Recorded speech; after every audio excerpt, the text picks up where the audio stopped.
বন্ধু ডাব যে চুরি করমু গাছে উঠবো কে? আমি তো গাছে উঠতে পারি না। আরে আমিও তো গাছে উঠতে পারি না, তাইলে গাছে উঠবো কে? এখন কিভাবে আমরা ডাব পারো?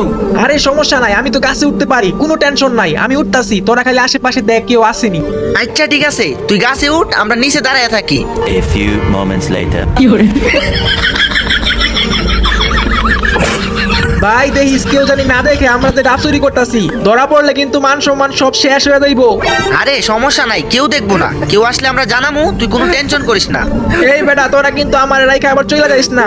আর আশেপাশে ভালো করে খেয়াল রাখ, বাড়ির মালিক আছে নাকি। আরে বেটা তুই এত কথা না বললে ডাবগুলো তাড়াতাড়ি পার। এই ডাব গাছে কেন রে? কারের তো বড় সাহস, আমার ডাব গাছে উঠছে। এই পালা পালা বাঘ।